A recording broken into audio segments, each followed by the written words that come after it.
Are alive, I think. Guys, make sure you like the stream right now before saying hello, before saying anything. Just tell me in the live chat. First of all, tell me if you have my audio. Thank you very much. So I could start without... Oh, see, David is already liking the stream. Thank you. So I could start without any stress. Tell me if my audio is good. So everything good technical-wise, we're good. So we could get started. Yes, yes, yes. Okay, people are liking. Thank you so much. Dolly, and by the way, guys, say thank you to Dolly. Dolly is here. Dolly found his videos. Dolly is the one who's editing the videos. Dolly is the one who in the live chat is highlighting your comment. She's amazing. Okay, Dolly is also confirming that the audio is good. Fantastic. Thank you. All right. So, guys, you need to like the stream because we're going to go on a series of hunting bad ideas, specifically Islamic bad ideas, all across Europe and North America, right? Because they're going on the offensive. We need to play both defense and offense. Okay, we cannot just fight Islam when it's coming at us. This is we're fighting two fights, right? So we have liberal countries where Islam is coming and spreading in them. We're talking Israel, we're talking, mostly European countries, and we're talking United States and Canada. These are countries where the liberal ideas that has made the entire planet a better place, these are the origins of these ideas. I mean, mainly the place that popularized them. And if Islam comes for these places, then the whole planet is screwed. So this is a defensive mechanism. And the offensive tool that we have, the offensive strategy that we have here is in the Middle East, because bad Islamic ideas come from the Middle East. And we are trying to spread liberal ideas in the Middle East with our two main hubs, main two centers being Israel and Iran, right? So these are the two countries in the Middle East that have the highest number of people that support better values and better ideas. So Israel and Iran are our main countries for our offensive strategy and defensive strategy. So we're kind of winning in our offense, but we're also losing in our defense. Our defense is weak right now. The people who are trying to spread this toxic ideas are kind of right now winning in Europe and North America. So we need to play on our defense as well, not just on our offense.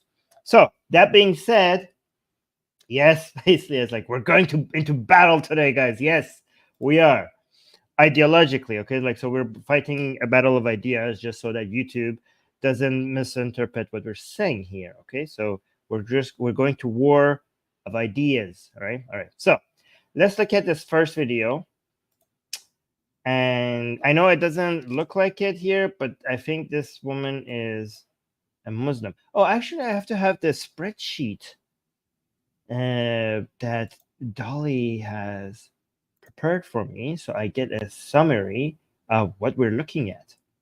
So Dolly has the descriptions of everything, so I could give you some context. So the context Dolly has given me for this video is that Islamophobia in France. So this woman is complaining about Islamophobia in France.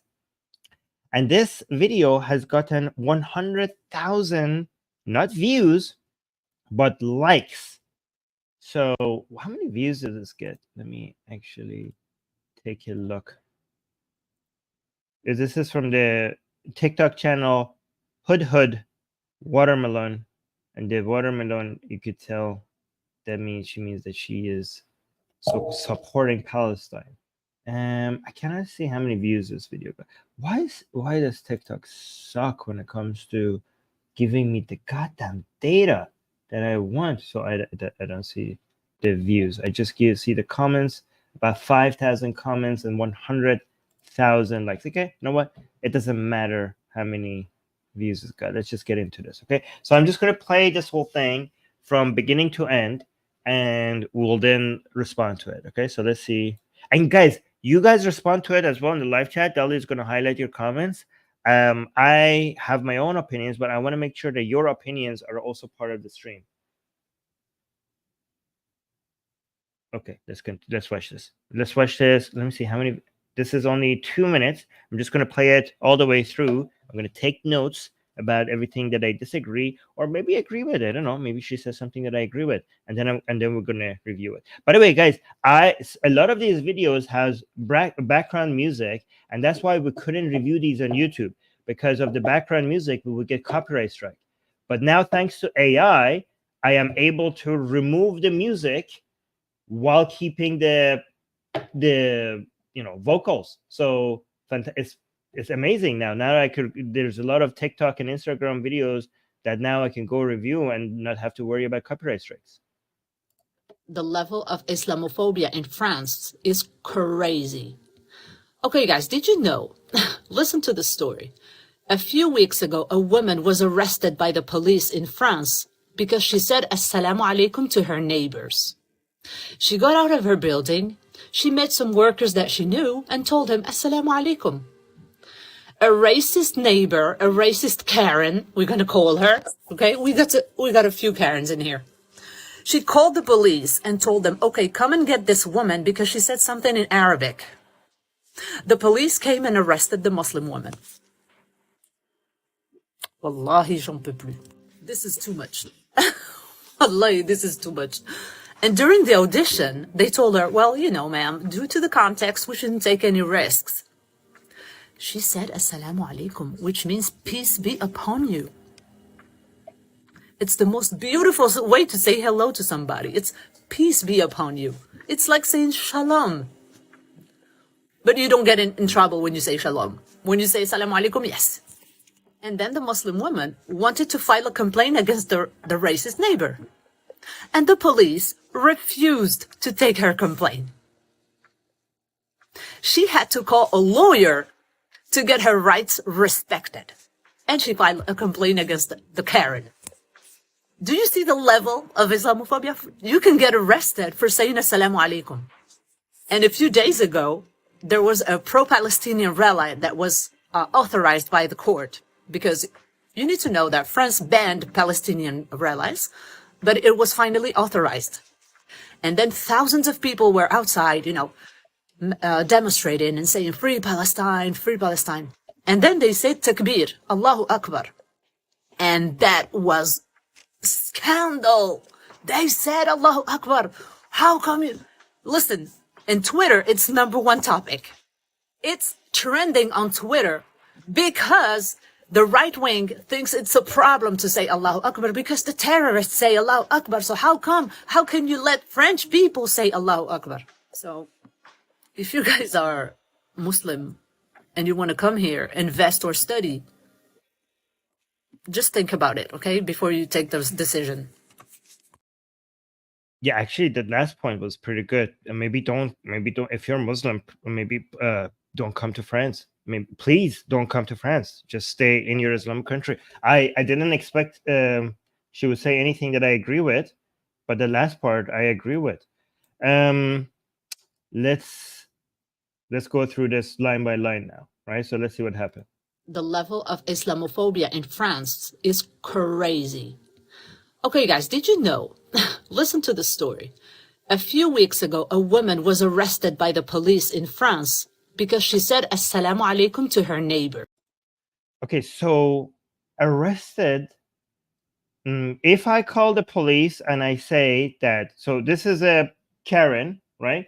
As she says, who's complaining about something that is not threatening, right? But again, the details is not that clear. But if I call the police and if I say somebody's threatening me, the police will come and take that person. Like, it's not like they just come and arrest that person and check what has happened, right? And if I said something, if I exaggerated, or if I said I was threatened and it wasn't a threatening situation, the police still has to do their job.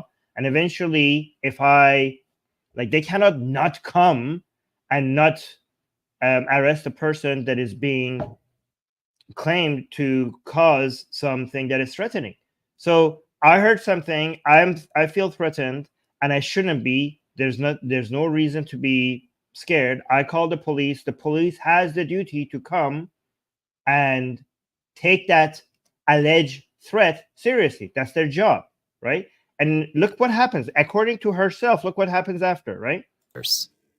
She got out of her building. She met some workers that she knew and told them, Assalamu alaikum. Okay. A racist neighbor, a racist Karen. So maybe use the word bigot, not racist, because it doesn't. Islam is not a race. Being Muslim is not a race. So you keep talking about Islam and Muslim. It seems like you don't understand what Islam even is by using the word racist. Okay. We're gonna call her. Okay, we got a few Karens in here. She called the police and told them, okay, come and get this woman because she said something in Arabic. So you don't know if that's what she said. You don't know what she said to the police. Did she say, like, come arrest her because she spoke in Arabic? Or she called the police and she said, I feel threatened. You don't know that. You're making that up. You don't know exactly what she said on the phone. And then let's go. The police came and arrested the Muslim woman.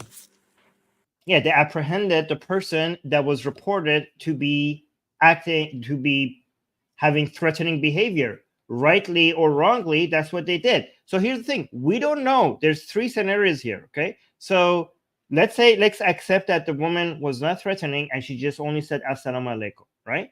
So the woman who called the police, she's at the wrong here. She's overreacting. The police could have overreacted or not. We don't know, because we don't know what the woman on the phone who called the police said. So don't accuse the police of doing something wrong if you don't have the details. What if I said somebody is threatening me and I feel threatened and my security is at risk and you're just exaggerating? The police still has to show up and arrest that other person. If you're reporting a false claim, that's something that you could fix after. Wallahi, j'en peux plus. The police, you should be grateful. The police in France is the same police when there are threats against Muslims, shows up and protects the mosques. Wallahi, look at this. She's saying, Wallahi. What are you talking about? Okay. The same, I have seen, we showed on Atheist Republic exactly when Muslims called the police and said to the police that our mosques are being threatened. We don't feel safe. With the taxpayers' money, France sent police to stand at the entrance of a lot of different mosques, just standing there as free bodyguards for these mosques. That's also French police. So what are you talking about? If there's a claim of threat, the police has to show up, even if it's a false claim. This is too much. Allah, this is too much. And during the audition, they told her, well, ma'am, due to the context, we shouldn't take any risks. Yes. Imagine if it wasn't even about Islam, okay? Let's say a neighbor comes to me, knocks on my door, and I have loud music, and they ask me to turn down the music. And I call the police and say, my neighbor is threatening me, and they're not threatening me. The police has to show up. If I say, like, yeah, they said they threatened me, well, they have to take the person, and they have to take that person for questioning. That person can complain later against me. She said, Assalamu alaikum, which means peace be upon you.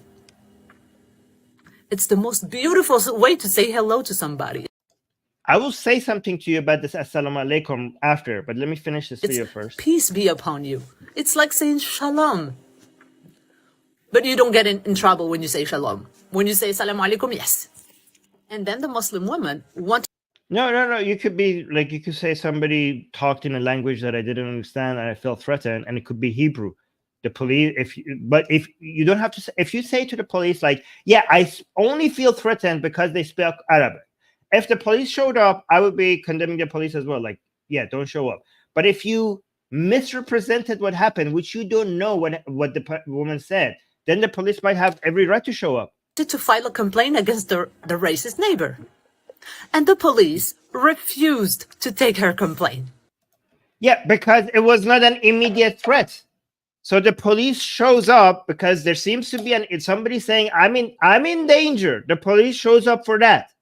Now the woman is saying, okay, the police, as soon as, by the way, this is the part that she's not highlighting. As soon as the police figured out that this is not a threatening issue, They released the Muslim woman. They're like, okay, this seems to be a misrepresentation, an exaggeration of what happened, and they released her.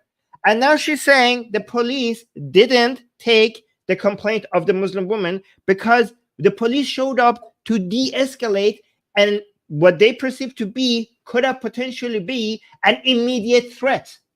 Now you're complaining about a false report. At that moment in time, they didn't take your complaint. What happened after? She had to call a lawyer to get her rights respected. So does everyone else. What are you? She had to call a lawyer to get her rights respected. That's how the law works. That's how the rest of us get our rights respected as well. We talk to a goddamn lawyer. It seems like this is the part that she doesn't mention. Her rights were respected in France. Okay, so that's what happened. So thank you for confirming that somebody made a false claim about this Muslim woman, and eventually her complaints were taken, and her rights were respected. But the problem, you're calling France Islamophobic because oh my God, she had to talk to a lawyer. Unlike the rest of us, where the legal system completely respects our rights, just without talking to any lawyer, without getting any legal help. I didn't know it's only Muslims who had to talk to lawyers to be able to get represented in the legal system fairly. It's really unfair against Muslims, isn't it? They have to talk to lawyers. I never had to talk to a lawyer. I just walk into a court and everything just solves itself. And just like they just like, yeah, of course, Armin. You don't need legal expertise. You don't need to talk to a lawyer. Like, wow, Muslims have to talk to lawyers to get their rights respected? This is peak Islamophobia, guys. This is peak Islamophobia. They have to talk to lawyers. Oh my God. The tragedy of having to speak to a lawyer to get your rights respected. But thank you, lady. Thank you for confirming that her rights were respected in France. I wonder where does that not happen? So you're telling me in Islamophobic France, somebody was harassing a Muslim and her rights were eventually respected, and you're calling that Islamophobia. I wonder what happens against non-Muslims. This is a Muslim woman in France. Her rights were respected. What about non-Muslims in Islamic countries? Care to speak about that? Care to speak about the rights of non-Muslims in Islamic country? Do you think that if they get a lawyer, for example, let's say an atheist in Saudi Arabia, or an ex-Muslim in Iran, or some LGBT, or let's talk about Sharif Gaber right now, I just saw a video of him in Egypt, who's getting 9 years in prison, apparently, based on the title of the video, because he just talked about atheism. 9 years in prison in Egypt, just for speaking about atheism. How about that? This is an Islamic country. How about that? How about non-Muslims in Islamic country? Do they respect the rights? Can Sharif Gaber get a lawyer? Oh, you complain about getting a lawyer? Can we have this level of the unjust behavior that we have against Muslims? Can we have that level of unjustness towards non-Muslims in Islamic countries? Can we have Sharif Gaber maybe get a lawyer in Egypt and not go to prison for 9 years just simply for making YouTube videos? Can we please have that? Look at the hypocrisy of these people. Look at what they're complaining about. France is treating everyone equally, and you complain, but you don't speak anything again about the treatment of non-Muslims in Islamic countries. Let's continue with this. And she filed a complaint against the Karen.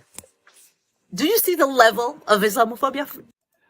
Look, the word she's using is Karen. Okay, where does this word come from? Karen comes from United States. This is a meme from United States. Do you know what this means?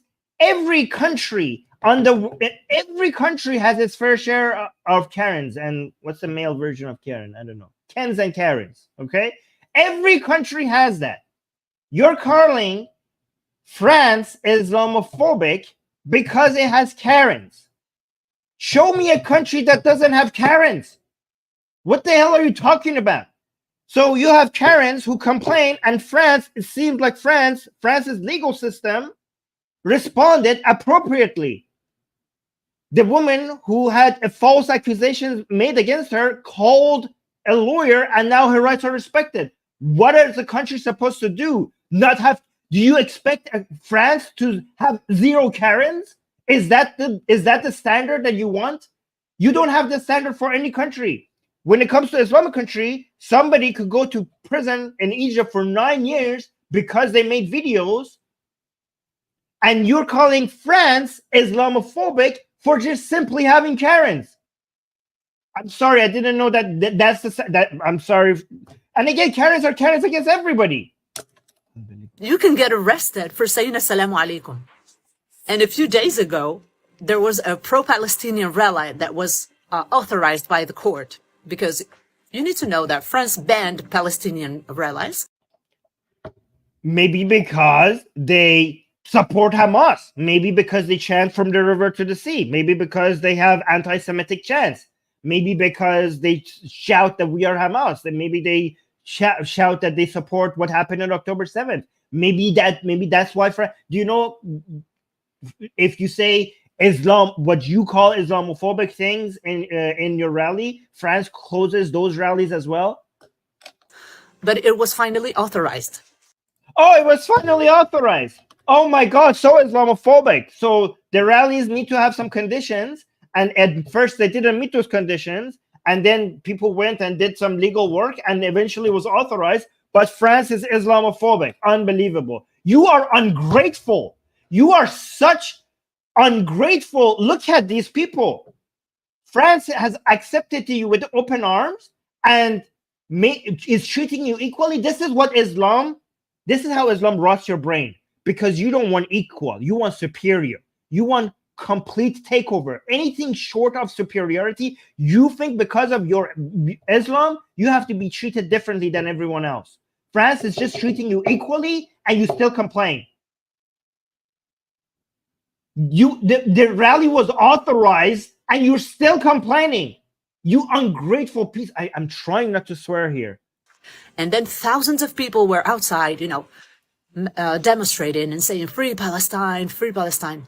And then they said takbir, Allahu Akbar. And that was scandal. They said Allahu Akbar. How? Yeah, because, okay, here's the thing. Don't lie to us. We know what Allahu Akbar means. Allahu Akbar doesn't mean Allah is great. Allahu Akbar is meant to be used as a threat. If you don't know that, you are lying. You are lying. Allahu Akbar does not mean Allah is great, that God is great. Allahu Akbar means that this is our territory that we're taking over. You know that. I know that. Shut the fuck. I'm trying not to swear here. You know that, what Allahu Akbar. People don't shout Allahu Akbar just because all of a sudden in the middle of nowhere they decided to mention, like, hey, this is a good time to mention that God is great. No. Allahu Akbar. Again, you know who says that? Muhammad said that. You know who said that? Muslim Dawa boys and Muslim, the people who promote Islam everywhere. They say we love it that Allahu Akbar brings fear to your hearts, and it's meant to do that. Allahu Akbar means this is Islamic territory. You know that. Muhammad said that. Listen, in Twitter, it's #1 topic. It's trending on Twitter because there's a reason why people shout Allahu Akbar when they crush their enemies. They say when they attack, when they kill, when they commit violence, there's a reason why they shout Allahu Akbar.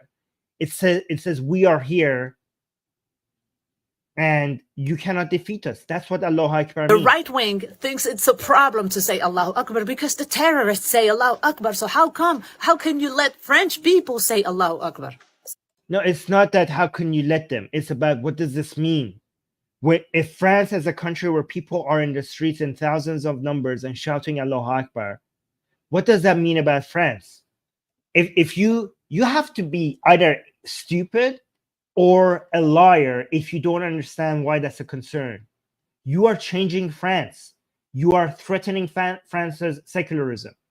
And thousands of people in the street wanting to shout Allahu Akbar shows that France is changing for the worse. If that is not a concern, you're either Muslim, or you're an idiot, or a liar. So if you guys are Muslim, yeah, and you want to come here, invest or study, don't. Just think about it, okay, before you take Just those decisions. No, don't. Just stay in your stay wherever you are. And France, you shouldn't be allowing these people in anyways. I mean, I understand that you need immigrants. Okay, I understand that you need immigrants, but here's the thing: there's plenty of people in South America, in Mexico, in Philippines, in non-Islamic countries, in Africa, in Vietnam. There's plenty of immigrants that could come fill the gap that you need. Any country in North America and Western Europe, if you are deciding to bring immigrants from Islamic country, I don't know what your citizens are doing. You're an idiot. You're basically ruining. You're destroying your country. You're destroying your country. By the way, the first part where she said "Assalamu alaikum" is so beautiful, blah blah blah, and all that nonsense. Let me just tell you about what Muhammad thought about saying hi to people. Okay, saying salam to people. Right. This is Sahih Muslim. This is authentic Islamic hadith. So Sahih Muslim means we have two sources of Islamic hadith that are above everything else. This is second only to the Quran. This is as Islamic as Islam could get. This is a inseparable part of Islamic teaching. Okay, Sahih Muslim. Anybody who knows that Islam knows what I'm talking about. This is a fundamental part of Islam that cannot be separated from Islam, right? So this is a part where this is a saying by Muhammad. Okay, this is something Allah's Messenger sallallahu alaihi said. Okay, so this is what Muhammad said. And again, when she says salam is so beautiful, so she was talking about how a Muslim is treated in France. Let's look at this salam and how Muhammad said that you should treat non-Muslims in Islamic land with regards to salam, with regards to saying hi to people, right? And again, this is about salam. Look at this part, the Arabic part. You see that? This says salam. Okay. So Muhammad said, Muhammad sallallahu alaihi said, do not greet the Jews. By greet meaning do not say salam. Do not say salam alaikum to them. Okay. Do not greet the Jews and Christians before they greet you. So they have to, because they're inferior to you, you should not be the first one who says hi to them. They should say hi to you. And if they say hi to you, you say hi back. Okay. And when you meet any of them on the roads, force him to go to the narrowest part of it. So if you see a Jew or a Christian, do not start saying hi to them. They are the ones who should say hi to you. This is what Muhammad said. And also push them to the side of the road, to the narrowest part of the road. This is how Muhammad said you should be treating Jews and Christians, non-Muslims. And she is complaining about how Muslims are being treated in France, even though they're being treated quite well. The police was doing their job. The court system did what it's supposed to do, and her rights were respected. She's complaining that, oh, I had to talk to a lawyer. But she doesn't talk about how Islam itself teaches you. There's so many hadiths that I could show you about how Muhammad told you to treat Christians and Jews and other non-Muslims in Islamic land. I mean, this is the best you could treat people, Jews and Christians, because if they were not Jews and Christians, they should be killed. Okay, so Jews and Christians have some privilege. You don't kill them, but you still mistreat them. If this was a Hindu or an atheist, yeah, the atheist would be, and the Hindu, they would be killed. But the Jews and Christians, they should just be humiliated. There are many hadiths about this. I specifically picked this one because it was about how, she said like, Assalamu alaikum, the most beautiful way to say hi to somebody. Yeah, if they're a Muslim, but not if they're not a Muslim, then you should treat them like this. Anyways, so this woman either does not know her religion, does not understand Islam, which if you don't, then come to Atheist Republic. I teach you about Islam. I'll teach you how disgusting and barbaric and violent and backward and insane Islam is. I know your religion better than you do. So come to Atheist Republic, I'll teach you. Either she doesn't know these things, which I could educate her, or if she does know, then she's a liar. Which I don't know if maybe even worse. We got 2 super chats here. Lale saying, "Hi Armin, hope you're having a nice day." Well, thank you. I appreciate that. I am now because of your kind message. Thank you so much. Thank you for your support. And the call of Dedora, thank you so much, by saying, "Yesterday at Stockholm University in Sweden, pro-Palestinian students had positioned themselves like dead bodies at the entrance to the subway." Well, that's annoying. That is really annoying. See, your right to freedom of speech does not mean you have the right to cause hassle and disruption in other people's daily lives. That your freedom of speech does not mean freedom to do all of these other things. If you're harassing people, if you're making me late for work, if you don't know, somebody might be having an emergency. The police should come and the police of my country should come and clean this all up. You have the freedom to speech. You don't have the freedom to harass. You don't have the freedom to cause disruption in people's daily lives. And you know what? Keep doing those things. People will become more against your cause the more you do crap like that. Anyways, but thank you guys for the support. Let's go to the next video. Oh, I get more super chat. Let's highlight this one before we go to the next one. The claim of Islamophobia. Thank you so much, HD Drake, with a $20 super chat. Thank you. Saying the claim of Islamophobia is nothing but the psyop part of a power grab, it seems to me.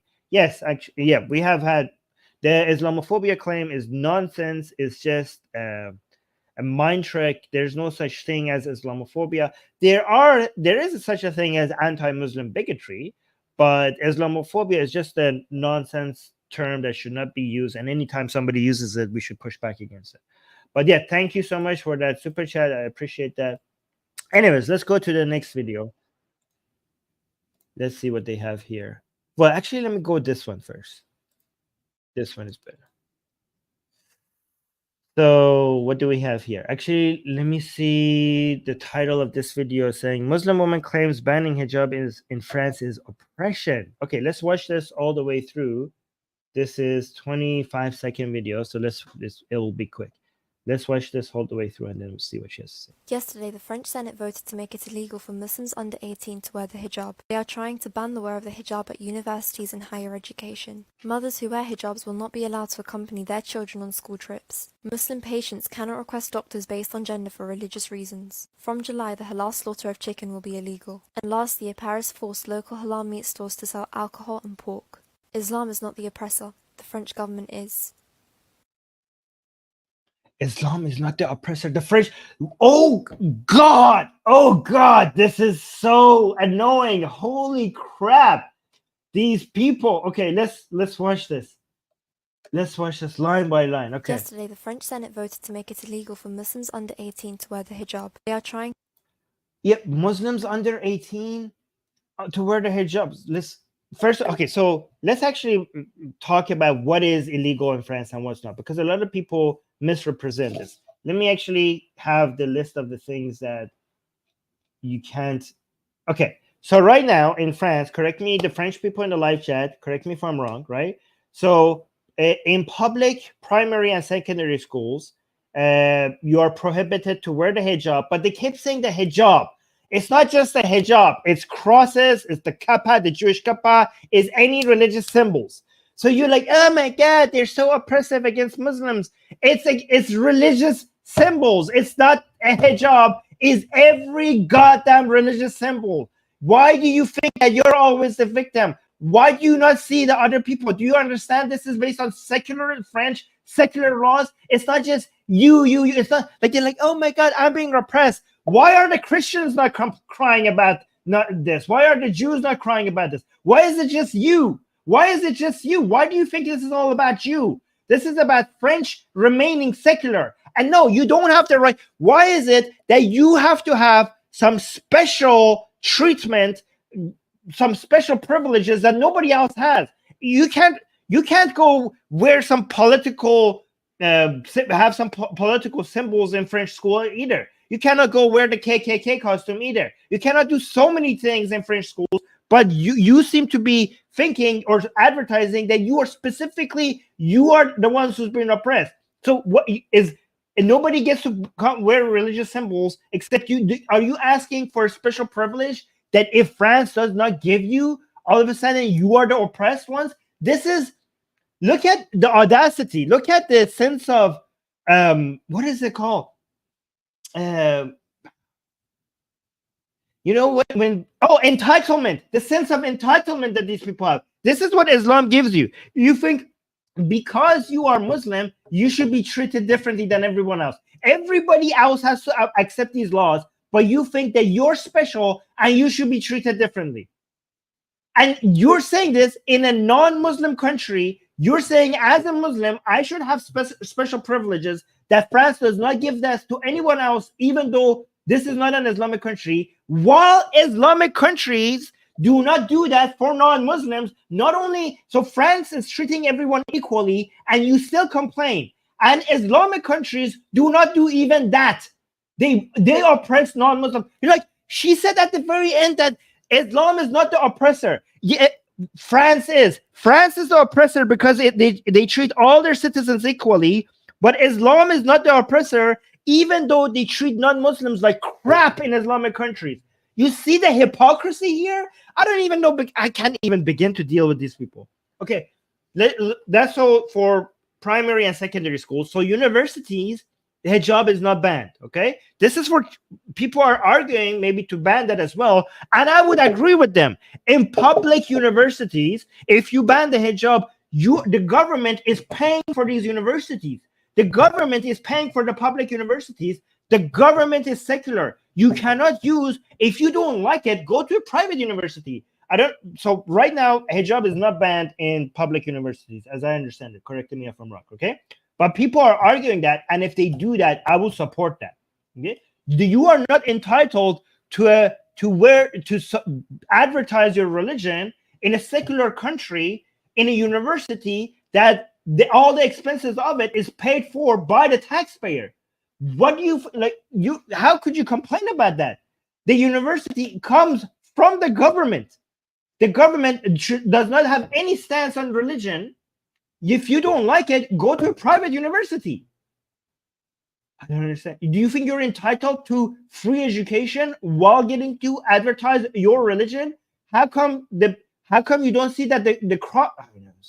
So right now it's not universities. It's only primary and secondary schools, and there's also government building by public employees. So you could walk into a government building with the hijab, but you cannot work there.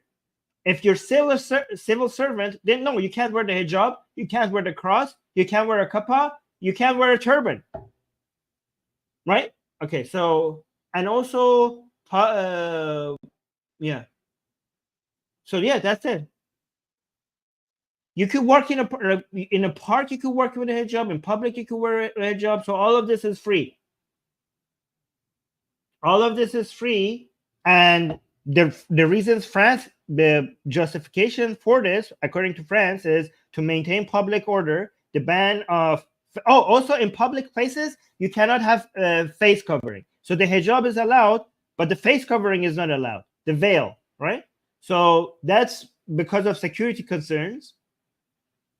The police needs to be able to identify people, right? To promote gender equality, the laws are also seen as a measure to promote gender equality and protect women from potential coercion, discrimination related to religious stress. Ensure secularism by keeping public institutions such as schools and government offices free from religious symbols, not just hijab. The laws aim to ensure that these spaces remain secular and neutral, respecting the diverse religious beliefs of all citizens.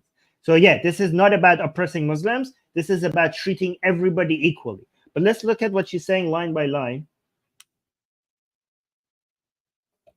No, but guys, the people who say send them back to their Islamic countries, if they're French citizens, then you cannot and you should not, because again, we are trying to respect French laws. You're a French citizen. You have to come up. This whole knee-jerk reaction, send them back. You're not having a serious discussion. There is no way you could send a French citizen back to anywhere. Back to where? They're French citizens. If you're a Muslim French citizen, you're a Muslim French citizen. You are a citizen. You have all the rights that French law gives you, and you have the right to stay in France. This is, when you say that, you are not coming up with serious solutions, because this will never be implemented. You could dream about that being implemented. That will never happen.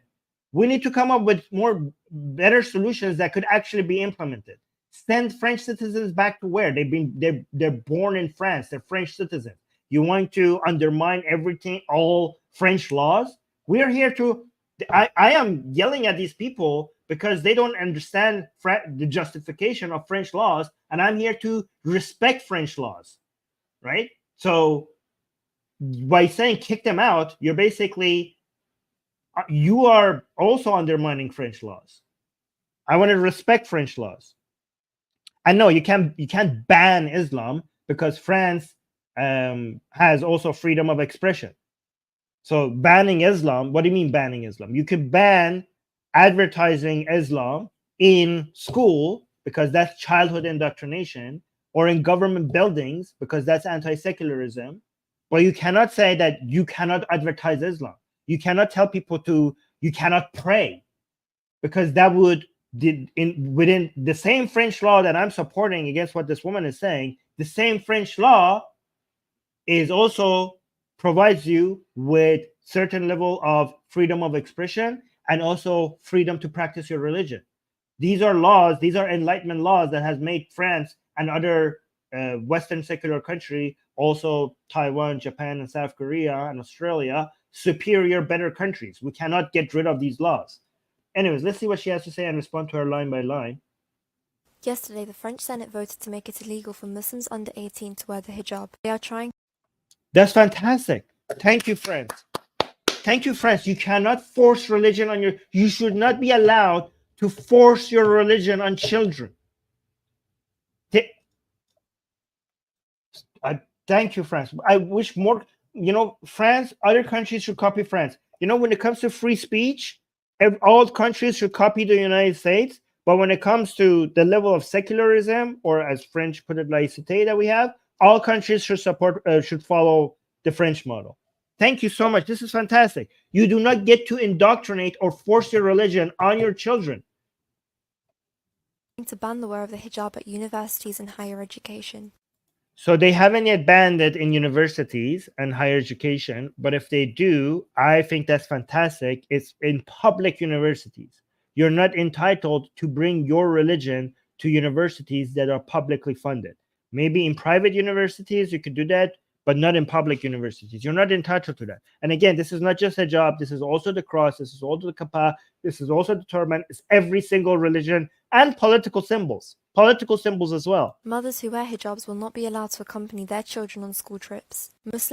Fantastic. You do not get to, with the excuse of, my child cannot wear the hijab, I will bring hijab to your school. No, you cannot do that. You cannot come and advertise your religion to children with the excuse that I'm accompanying my children. You do not get to do that. This is a secular school funded by a secular country, the taxpayers of all and no religion, and they have the right.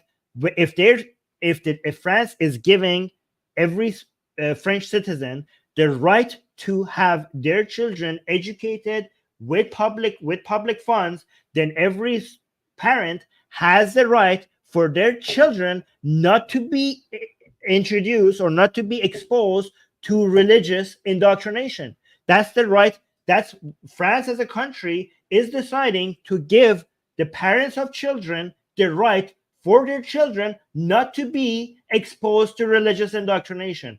And thank you. Like, imagine as an atheist or a religious parent, like imagine if you're Muslim, you send your child to school. You don't want your child to be exposed to Christian indoctrination. or vice versa. As an atheist, I don't want my child, I want to make sure that when I'm sending my children to school, they're being educated, not indoctrinated. I want to make sure that they're not being lied to. I don't want them to be exposed. I want to make sure that they're in an environment that they're actually learning. So if you provide loopholes, like, oh, okay, I can't have, I know these Muslim activists, they will take advantage of every single loophole. If you say that you cannot bring hijab or religious symbols to school, but hey, parents with religious symbols can accompany their children in school, I know how they will use that. I know that will be a gap in the system, and they would do the most insane things possible to make sure that they bring Islam somehow to school. So I'm glad they closed that loophole. I mean, at least looking into closing that loophole. Patients cannot request doctors based on gender for religious reasons. From July. Fantastic. You don't get to, again, this is publicly funded. If other people can't do it, you don't get to do it as well. Why should French government recognize your religion as an excuse? If any government comes and says, oh, because of religious reasons, we will treat you differently, that is an official statement from the government that they accept your religious doctrine. Why do you get to say, I have these requests because of the mumbo jumbo that I believe in, and I can't come and say, you know what, I want a redhead doctor. I want a redhead doctor because I have this desire. I have this, superstitious beliefs that I have to only be cured by somebody without a soul. Okay, that's my personal, deeply held beliefs. Okay, you know what? I want redhead doctors with freckles that are under 6 feet tall but above 5.5. Okay, that is my personal request. And if you don't give me that, but you give the Muslim their special request because of their deeply held beliefs, then for some reason the government is deciding that which delusions are justified and which ones are not. Why should a government give in to your delusion? Why should a government accept your ideology and legitimize it and just accept that they should be treated, you should have certain rights and your demands should be met, but other people's not? Yeah, and this would be apartheid. Somebody says this is apartheid. Yeah, because you could say that I believe in this mumbo jumbo, so I have certain privileges, I have certain rights that other people don't have. And French government are like, no, we're going to treat everyone equally. We're going to treat everyone equally. And again, this shows how entitled you think you are, that you feel oppressed when you are being treated equally. From July, the halal slaughter of chicken will be illegal. And lastly, Paris. Oh my God! Thank you, France, for that. The halal slaughter of chickens will be illegal. She's trying to be anti-France. This is an advertisement of France. Okay, it's cruel. And with modern ways, so Muslim people say oh no, the halal way is painless. It's the most painless way possible. Based on what standards? Okay. Yeah, maybe back then, making sure that you cut the animal's head right away, it was more painless compared to other ways of killing animals. But now with modern ways, this is torture. Halal way of killing animals is torture. It's torture. We have better ways of killing animals that is more humane, that is more fair to the animals. Why should we respect your religious traditions? I never had this explained to me. Why should any government come and respect your way of life when they do not do this with anyone else? Why should they accept your traditions as part of their legal system? They don't do this with any other group of people, but you think you're entitled to the government is trying to pass a law. This is how meat should be prepared. Excuse me, I have a religion that says that it should be prepared in a different way. Okay, why should I respect that? Why should I change my laws based on that? And if I want to do that, should I do that with any other? Should we have 20 or 30 different ways of? Because if you do that, I'm gonna come again. I'm gonna do it. If you want to say okay, for these people's religions, let's prepare meat this way. Okay, well, I want my chickens to be kept in 5-star hotels all their lives before they are, executed. Okay, I want their nails to be polished. I want them to get massages. I want them to have spa. I want them to be fed, specifically the most expensive food possible. Okay, I want them to be taken to tours. I want my French chickens to be taken to Germany, just so that they have vacations. This is my personal beliefs, and my chickens have to be prepared that way before they're killed. Okay, I want them to have that experience. That is my deeply held belief. Okay, so if you are going to do the halal way for Muslims, you have to do this for me. Okay, and if you're not, then why do they get to have their chickens prepared the way they want in their laws, and I don't get to have that? We have to have 30 or 50 different ways based on everyone's different deeply held beliefs on how you prepare their chicken, and the law should accommodate every single one of them. Or no, or maybe like the French law could be like, screw all of that. I mean, we have decided that this is the most healthy, the most humane, and the most efficient way, and this is the law. Everybody has to abide by this law, and I don't care about your magic sky daddy telling you that chicken has to be prepared this way. Why should I recognize that? What makes you think like this belief is so special that I have to respect it in the law? Like, again, the sense of entitlement is just killing me. That you think the laws of a country should bend based on your personal beliefs, even though Islamic countries and Islamic law, Sharia law, based on the Quran and Hadith, not only does it not bend to other people's beliefs, it crushes them because of their belief. Look at the difference. You want in non-Muslim countries the law to bend based on your personal beliefs, even though Islam not only doesn't bend to people's personal beliefs, it destroys them. It either kills them if they're not Ahlul Kitab, if they're not Christians or Jews, or humiliates them and makes them pay extra taxes, makes them always submit, makes them make sure that they're inferior to Muslims. The hypocrisy, the sense of entitlement, the demand for privilege, and at the same time asking for all these special treatments and privileges and claiming that you're being oppressed, it just boggles the mind. It just, if this does not make you angry, I don't know what will. But let's see what the rest of this. Forced local halal meat stores to sell alcohol and pork. Wait, hold on. Yeah. Stores to sell alcohol and pork.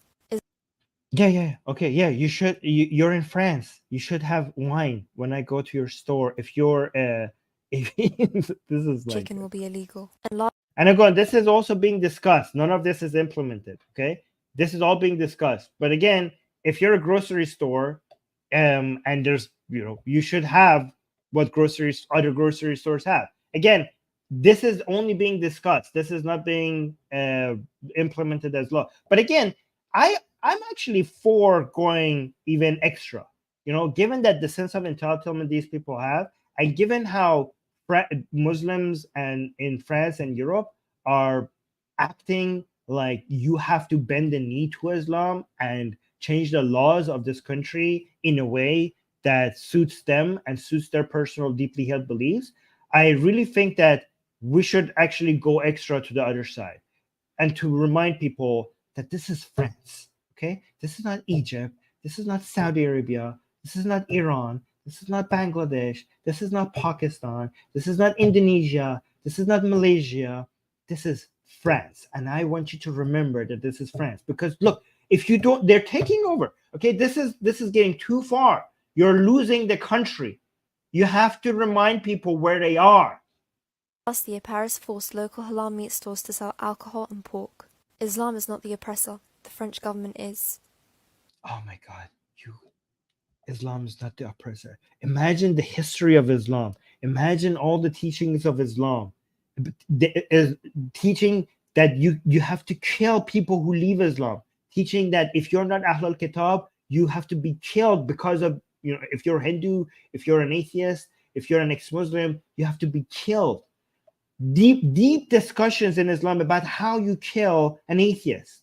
You know, Imam Ali burned them alive, and then there's the other people during the Rashidun time who discussing like, oh no, maybe we shouldn't be burning them alive, we should be beheading them. There are deep discussions within Islamic hadith on whether we should burn atheists alive or just behead them, right? You have those discussions as a fundamental part of Islamic beliefs, and you're saying Islam is not the oppressor.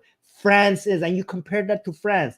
France is a country who's trying to do everything it possibly can to treat everyone equally and not give anyone any privileges based on their religious belief. You call that oppression. You call that oppression. How come Christians are not calling it oppression right now in France? How come Christians are not? Because this is how Christians are being treated as well. I don't understand. This is so insane. Anyways, let's look at some super chats and then go to the third video. So we have Bond. Thank you so much for the $10, 10 Canadian dollar super chat. I appreciate that. I think it's a super sticker, not a super chat. I missed what it was. Where was it? Was it a hippo? Anyways, I missed it. But thank you for the support.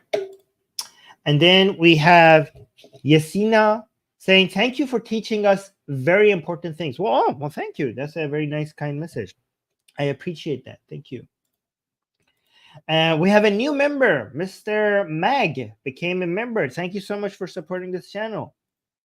And then we have Noam. Noam is saying, sister, please hide your face. It makes me go crazy, sister.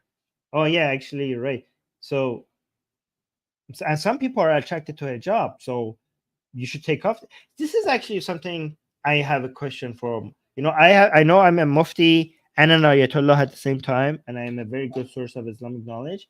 But this I find challenging, and I need to talk to other muftis and ayatollah about this ruling, because the whole point of hijab, in modern days at least, is so that you do not get sexually aroused by women, right? But what if you're sexually attracted to the hijab?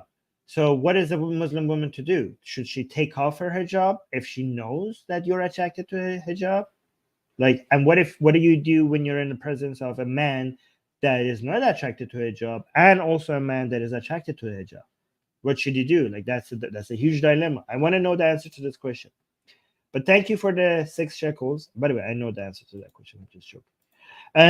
HD Drake is saying, Armin, you should start a Satanic Temple chapter handling issues regarding Islam.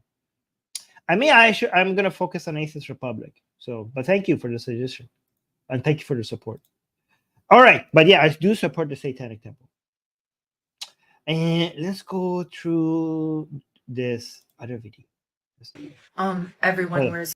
Oh, this is funny. So this is 20 seconds. So we should be able to do this fast. So let's just watch this all the way through, and then we will respond to it. Okay. You have a problem with my hoodie. Everyone wears hoodies. Okay, how about this beanie? Oh, beanies are so cute. Okay, how about this scarf? Those are so high fashion. I see them on runways all the time. Okay, perfect, because oh my god, why would you willingly cover your hair like that? Are you oppressed? Okay, so actually let me find a picture, because I have something for you. So you understand the point she's making here, right? Let me actually bring and okay, so there's a picture. So this is, to be honest, that's kind of clever. Okay, so she's saying you guys are hypocrites. You're like, a hoodie covers your face. So let's go through this line by line. I have a perfect answer to this. I just prepared a picture. Do you guys know what I'm about to show? Because I just prepared a picture right now to show you how to respond to this. So let's go through this line by line. You have a problem with my hoodie. Okay, I don't have a problem with hoodies, right? So guys, she's calling me out. I'm a hypocrite, okay? Because I don't have a problem with hoodies. I have a problem with hijab. A hoodie covers your head. A hijab covers your head. So, oh, Armin, she cut you, right? Oh my God, I'm so embarrassed. She's right. I'm such a hypocrite. Why would I have a problem with a hijab if I don't have a problem with a hoodie? That sounds pretty smart, unless you think about it for 5 seconds, which let's not. Let's finish this and then we'll. Everyone wears hoodies. Okay, how about this beanie? Oh, beanies are so cute. Okay, how about this scarf? Those are so high fashion. I see them on runways all the time.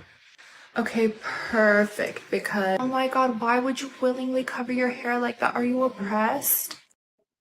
Okay, so she is saying that as long as you are covering, all other forms of covering your hair is okay, then what's the problem with the hijab? Well, here's my answer. Okay, I will ask her the same thing. Okay, do you have a problem with the hoodie? No. Do you have a problem with the beanie? No. Do you have a problem with the scarf? A high fashion scarf? No. Well, perfect, like she said. Then you shouldn't have a problem with this. This is also just covers your head. Okay, I will ask her also, you don't have a problem with hijab as well? No? Okay. So why did you have a problem with this? First I'll ask you, do you have a problem with this outfit? Do you have a problem with this outfit? And if she says no, then okay, then that says more like a lot about you. But if you do, are you now the hypocrite? Why do you not have a problem with hijab, but you have a problem with this outfit? So maybe because the outfit is not just about covering your head like a beanie or a hoodie. Maybe because the outfit is saying something. Maybe because the outfit is symbolizing something, huh? Have you thought about that? Maybe because a hijab is not just covering your head. It's making an announcement. It's advertising something. It's promoting something. It represents an ideology. How about that? Have you thought about that? Because this outfit also promotes an ideology. Yeah? I mean, this is pretty straightforward. I don't even know how to like it's so let me see how many people like this. It's just so simple and so obvious, and they act like they said something profound. This video that I just showed you, which acts like it's saying something so profound, got, let me tell you, 2.5 million on TikTok. 2.5 million what? What do you think I'm going to say?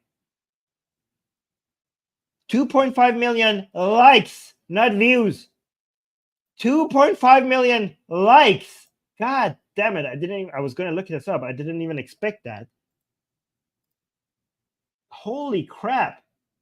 Let me see how many views it got. It got 24,000 comments. And it got 12 million views.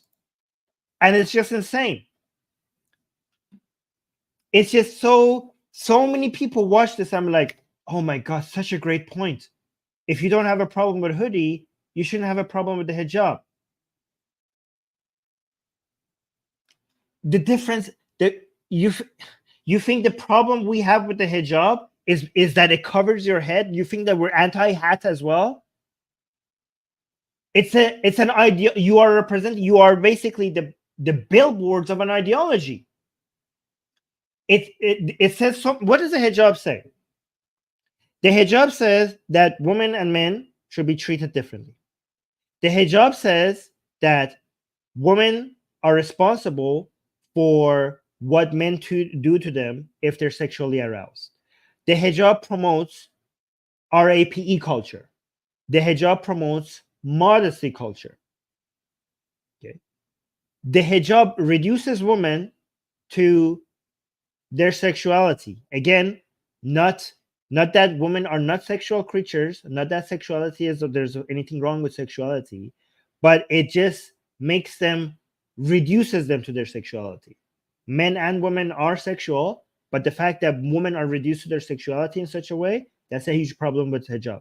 But the most important thing that what the hijab says, it's not about women. So all of these things that I said are the reasons why we have a problem with hijab. Most importantly, when it comes to women itself, it's the promotion of modesty culture. And modesty culture is RAPE culture. Modesty culture is RAPE culture. Do you understand why modesty culture is RAPE culture? Like, I hope people who follow this channel understand this, right? Any form of modesty culture is disgusting, and hijab is modesty culture. But this is all when it comes to the woman itself, why we're anti-hijab. But the most problematic part of hijab and what it represents, again, it's not about covering the head, it's about what it represents and what it's promoting. Okay. But the most important problem with the hijab is not that it's promoting modesty culture or that it's anti-woman. It's even separate from women. The idea, what it's promoting is separate from women. The most problematic part of hijab is that it's saying that Islam is here. It's the same thing that with the Allahu Akbar. Remember the other video that we were watching? They were like, oh, what do you have a problem with Allahu Akbar? Allahu Akbar just means God is great. No, Allahu Akbar doesn't mean God is great. Allahu Akbar means we're taking over. They're lying to you if they say Allahu Akbar, shouting Allahu Akbar means God is great. It doesn't mean that. Allahu Akbar is we're dominating this area. This is becoming part of Islamic land. Darul Harb. Darul Harb is becoming Darul Islam. Right? This is a spread of our ideology, a slow process of us taking over the land of Kufr. That's Allahu Akbar, and that's also hijab.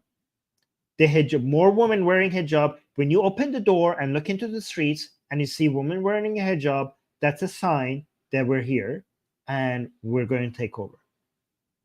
That's a symbol of domination. Every woman with a hijab is a billboard, is an advertising tool. It's a demonstration of strength. That's what hijab is. The hijab is a demonstration of strength. It's a demonstration that Sharia law is being implemented here.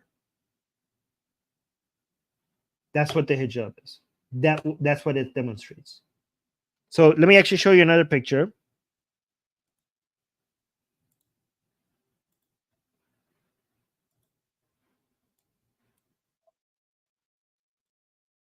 Let me show you. Okay. What do these people think they're trying to say with their outfits? Okay. What are they trying to say? Are they saying like, oh, okay, I'm cold, I need to cover up? Or like, you know, I want to make sure that I have a nice outfit. You know, they're saying we're here. They're saying like, we're taking over. Like we are many. Oh, here's the message. We are many. That's what they're trying to say. Okay. And that's what the hijab is trying to say. Again, this is not always intentional. This is evolution of memes. It just works this way. Like a woman who wears the hijab is not intentionally thinking that I'm wearing the hijab to demonstrate that we are here and we are many. Okay. But the Islamic virus is. Do you understand what I'm saying? This is intentionality is not within every individual. Just like when it comes to evolution of genes, you don't have intentionality within every single gene. But when you look at the actual result, when you look at the eye, when you look at the mouth, when you look at the hands, there's the intentionality. There seems to be an intentionality behind it. When it comes to evolution of memes, the intentionality does not exist within every individual. Sometimes it does exist within the leaders, but not within every individual. But the actual result shows some metaphoric intentionality. You see that. So it happens because it works. So the utility of the hijab, even without the intention of every single individual wearing it, is that it demonstrates strength. It demonstrates presence. It demonstrates numbers, and it demonstrates a takeover, and it brings fear to the other side, and it encourages submission from the other side because it brings fear to the others. Because it brings fear when you show the numbers, the other side experiences fear, and when you have fear, you have submission. And the whole point of Islam is submission. That's what hijab is supposed to do. And that's what it's doing. Both the Allahu Akbar and the hijab is making you afraid because they have the numbers. And when you are afraid, you submit. And when you submit, your laws will change. And when your laws will change, you will lose your secularism. And slowly and more every year, you will give in to Islam. And again, I'm not saying that it will be a full Islamic takeover. It doesn't need to be a full Islamic takeover for this to be disastrous. If you have your politics influenced by Islamic belief, even a little bit, it's a disaster. It's a threat to liberalism. It's a threat to secularism. It's a threat to free speech. It's a threat to your rights and freedoms. And you should be afraid, but you should not submit. You should be afraid and you should respond. You should fight back.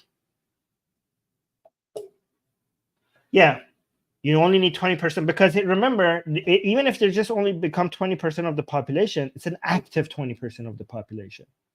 It's an extremely active, politically active 20% of the population. You would lose everything. Well, not everything. Let me not exaggerate, but you will lose so much if you get to 20%. Your liberal ways, you will lose your secular ways. You will lose your liberal ways. You should fight for your country. Do not give this up. You should fight for your country. Anyways. Dolly, don't ban anybody. Don't time out anybody unless they're spamming aggressively. So if they're saying things that you find problematic, just let them. I want to see what they have to say. So don't time them out. Don't ban anybody unless they're saying something 50 times in a row. So just someone was spamming. Okay, they were spamming. Sorry. Thank you, Dolly. Thank you. All right. Somebody here's the interesting thing. Okay, somebody saying, Armin, in Israel they are 20% and they are okay. Okay, so when I say 20%, I'm not talking about just Muslim. Okay, I'm talking about, so you cannot. We're not in a war with Muslims. Okay, we're in a war against Islamic ideas, right? So how do you fight Islamic ideas? Do you fight Muslims? No, you don't fight Muslims. Okay? You do what Israel does. You treat them equally. You don't give them privileges, but you treat them like every other citizen. The battle against Islam is not a battle against Muslims. It's actually a battle for the hearts and minds of Muslims, not against the Muslims. Because the fight against Islam is within every Muslim's mind. We're not trying to attack a Muslim. We're trying to fight a battle within every single Muslim's mind. That's why the more anti-Muslim you get, the more you're actually going to push them towards that Islamic ideology. You're going to segregate them from the rest of the population. So in Israel, what you're supposed to, right now in Israel, Muslims feel more Israeli than ever before.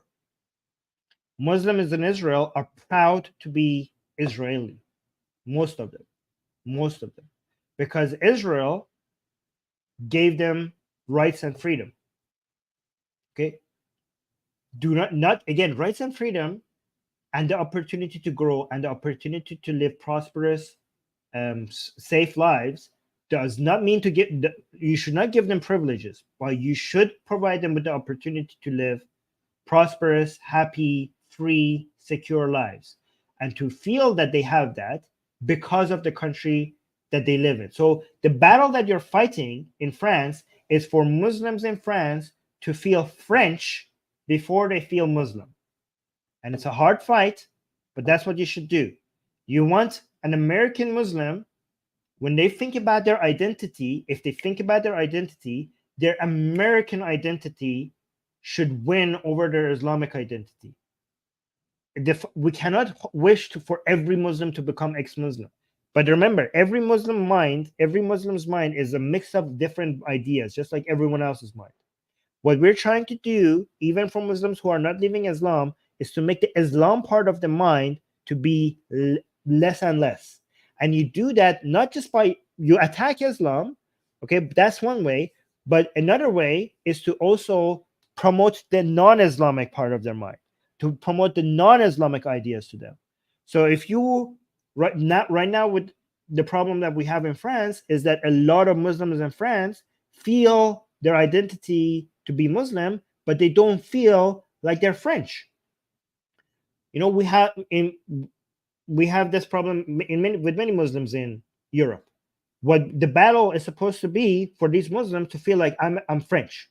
If I ask them who you are, what comes to their mind, other than people have many multiple identities. You can think of, I'm a father, I'm a husband, I'm a nurse, I'm a policeman, I'm whatever, many different things, right? But I want that Muslim identity to go down this list and the French identity to come higher up. You know, in Israel, many Muslims in Israel, more and more every year, feel that they have an Israeli identity and they're happy that they're Israeli. And that's important. That's the battle that you need to fight. Okay, so remember, the fight is against Islam. It's not against Muslims. If you want to fight Islam, you have to win the hearts and minds of Muslims. And you do that in two ways. One, you know, by fighting against Islam, but that doesn't work on everyone. Another way is to promote non-Islamic ideas, French ideas, Enlightenment ideas, liberal ideas, secular ideas. And that's what we're doing here. So if you want to, you know, see how we do it and what we talk about, if you think this works, if you think this is the best way to do it, then subscribe to Atheist Republic on YouTube and come support us here. Like this guy. Oh, thank you so much. Mehdi with the $3 Canadian super sticker. Thank you, guys. But here's the thing. You don't even need to. Thank you so everybody for the super chats and the memberships and all of that. But what if I told you? What if I told you with the price, with the low price of $0 and 0 cents, you could also support this channel? And that is, there's this function, and you might have heard of this. I don't know. Do you guys know what I'm talking about? Not many people know about this. But there's this thing, there's this button on our videos. It's called the like button. It looks like a thumbs up, okay? And if you press it, it supports this channel. It helps us grow. And it doesn't cost you a single cent. Imagine that. So just click on that and help us grow, okay? And if you want to do more, there's more free ways that you can support us. After the show is over, you can leave a comment under this video. For some reason, YouTube's algorithm loves that. The more comments you leave, the more YouTube will be like, oh my God, this is such an engaging video. I should show this to more people. So you leave a comment and YouTube will show this to more people. And then hit the subscribe button so that you see more of our videos. Hit that bell notification, because if you hit subscribe and don't hit the bell, when we go live, YouTube doesn't tell you most of the time. So you have to hit the bell notification so that YouTube tells you. Yeah, and also tell your friends and your enemies to come subscribe to Atheist Republic on YouTube. I gotta go get ready for the Persian show. If you guys don't know, I have this English channel, but I also have a Persian channel for an audience mostly in Iran. And I do Atheist Republic. In English is Atheist Republic, and in Persian is Jamhuriya Bi Khodayan. If you speak Persian, hop over to the Jamhuriya Bi Khodayan channel, because we're going to have a show there in a few hours. All right, guys, I'm going to go get ready for that show. Thank you, everybody. This was good. I think we covered 3 videos. Usually we covered 2, so I'm glad that I managed to finish 3. Till next stream. Bye. Like the stream.